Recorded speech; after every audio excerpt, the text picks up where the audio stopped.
ఏసంటే ఎవరో తెలుసా, ప్రేమంటే ఎవరో తెలుసా, దేవుడంటే ఎవరో తెలుసా, త్యాగమంటే ఎవరో తెలుసా.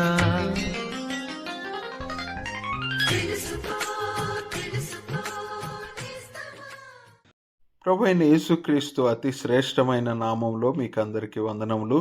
పరిశుద్ధ గ్రంథమైన బైబిల్ నందు యోహాను సువార్త 17వ అధ్యాయము 26వ వచనంలో మనం ఈ విధముగా చదువుచున్నాము.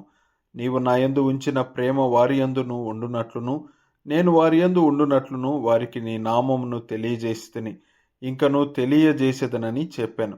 జగదుత్పత్తికి ముందు కేవలము త్రియేక దేవుడే ఉన్నాడు.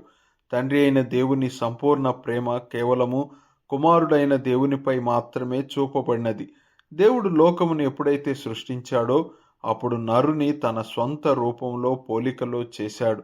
అయితే పాపము మనిషిని దేవుని నుండి దూరం చేసి ఉండగా దానివలన దేవుని ప్రేమ నుండి, ఉత్తమత్వము నుండి శాశ్వతముగా వేరు చేసింది. దేవుని యొక్క ఈ ప్రేమను ప్రభువైన యేసుక్రీస్తు మన పాప భారమును సిలువలో భరించాడు. మనకు బదులుగా దేవుని శిక్షను సహించి ఆయన మరణము ద్వారా దానిని వెల్లడి చేశాడు. ఎవరైతే ఆయన యందు విశ్వాసం ఉంచుదురో, ఆయనను ప్రభువుగాను రక్షకునిగాను స్వీకరించుదురో వారు రక్షణ పొంది దేవుని సంతానమని పిలువబడినట్లుగా 3వ దినమున మృతులలో నుండి లేచాడు. ప్రభువైన యేసుక్రీస్తు తండ్రితో నేను నీ నామమును వారికి తెలియజేస్తని, ఇంకనూ తెలియజేసేదనని అంటున్నాడు.